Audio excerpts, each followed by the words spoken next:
So when I didn't really read the instructions, I kind of just took this swab, I labeled it, I popped it in here, I popped this little weird thing that I didn't know what it was, I popped it in there as well with the request form, and I just sent it off. And then the lab obviously called us and they said, like, who the hell did this? This is completely wrong. You clearly didn't read the instructions. I am a male GP, and like a lot of male GPs that have been doing this job for a while, I have become de-skilled in speculums and cervical screening tests. And so what would often happen if I could see on the alert system that they are due their cervical smear, I would just refer them onto one of our female colleagues who do those smears every day, many times a day, and are much better at it than me. And as male GPs, we can do better. From July 2022, which is a long time ago, and I only started doing this in the last few months, we can actually help patients self-collect their own cervical screening tests. And initially, I was again a little bit apprehensive. This probably speaks badly of me, but I would just say, oh, why don't we send you to the nurse and they can do that for you? But I actually realized that it is so easy that I started offering this to my patients in the rooms. Just get it done now. It will take us a few minutes, and then you'll be sorted. So essentially how this works is that if you have a patient who has not had previously an abnormal cervical screening test, or it's been more than 12 months, again, there's some guidance on these forms and on the website, they can actually do the cervical screening test in your rooms. And the suggestion is that it actually happens in your rooms rather than giving them the swabs to go to the toilet and to do them themselves. We have had a few occasions where it's just not been done properly, and I'll guide you through the steps in terms of how to do this, and then patients had to come back and do it again. The caveat here is that if on the self-screening it comes back abnormal, they often need to have a clinician-assisted cervical screening test. So again, that is something that they can book in with one of the clinicians for. Now, I will literally guide you through the process, and it literally doesn't take more than 3 to 4 minutes to get this done. There is a little pack that your pathology provider will prepare for you. Within our building, there is a Western Diagnostics Pathology lab, and they have created these kits for us. In the kit, you have 2 bits here. One is the actual request form, and you don't have to worry too much about this one. But the other one is some instructions and how to do the smear itself. Now, I couldn't find the version online, so I actually just scanned it onto my computer, which I've not used a scanner in a long time. So that took me a while to figure out how to turn it on, but I did manage in the end. And I'm going to show you the 2 pages here. So the first page gives you a little bit of background. Again, this has been going on since July 2022. So if you are a male GP and you're watching this and you still don't offer this to your patients, I would strongly recommend that you do it because it is so easy. And again, this gives you some information about who is eligible and who isn't. And on the second page, this basically guides you through the process. And I will also tell you the mistakes that I made when I was starting out with this. So within the little bag, you basically have the swab, which is a flocked swab, a red top swab. And the way that you instruct your patient, and again, I will often give them the piece of paper that you are looking at right now.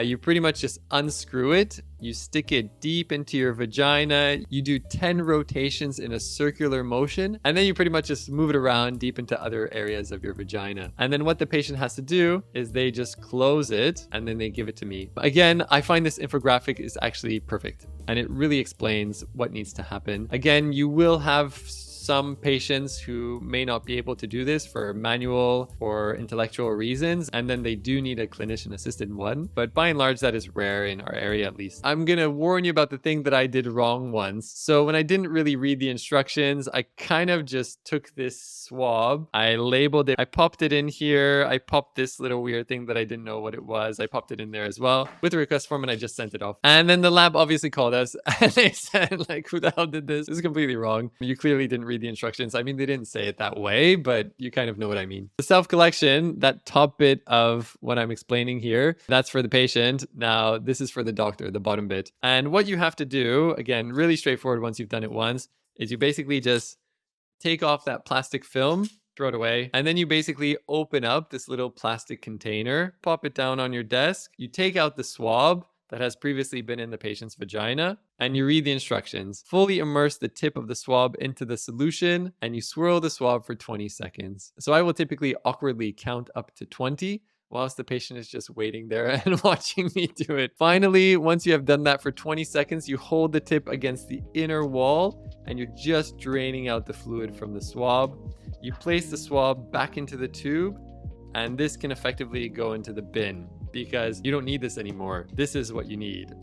This is where the actual material has gathered. You then recap the thin prep file and you record the patient's full name and date of birth onto the vial. And then at that point, you just pop it in here. You put in the request form that you have created through your best practice clinical software. If you don't know how to do that, feel free to leave a comment below, and then I will very happily create a video for you. But it's pretty straightforward. It's just like you request any test. And you pop it in here, you seal it, and then it's done. All you have to do at that point is you just record when the result comes through. So it will come into your inbox, and if it is abnormal, again, you can let the patient know that they have to come in for a clinical assisted one, or they go to a gynecologist. But otherwise, if it's normal, that's them done for 5 years. And this has been such a great opportunity for patients that have been worried about coming in for their smear and haven't had one done at all, because it is completely under their control. And that gives them a high level of comfort, and it is super, super easy to do as well. So what I often say to patients who ask me if taking part in screening programs is worth it or not, I pretty much say that if the government is paying for something, there is strong evidence that it is primarily cost effective to pick up these diseases much earlier. Things like cervical cancer, bowel cancer, if picked up earlier, have much better prognoses, and the treatment is much easier for patients rather than waiting until they start getting symptoms. So I hope that makes sense. As you can see, it was super, super easy to do. And if you're a male clinician and you've not done these before,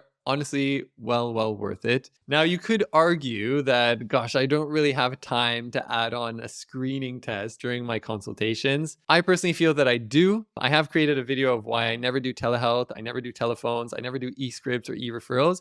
Everything for me is face-to-face. And a lot of people are arguing, why would you make a patient come in just for a simple prescription? I personally feel that every single consultation that I do, I maximize all the opportunities for preventative care and also forward planning. So nowadays, you will know that a lot of prescriptions are on an annual basis. And so within that annual review, I will say, listen, let's do your cervical smear. That will take me 3 to 4 minutes.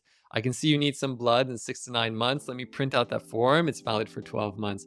I can see you need a bone scan, a chest x-ray, those kind of things. And so I find that this is a really easy way to maximize that appointment when people are just coming in for a simple script or a simple request. And again, let me know if you have any issues. Feel free to leave a comment below if there's anything else you want to add. You can also always email me directly. Otherwise, good luck.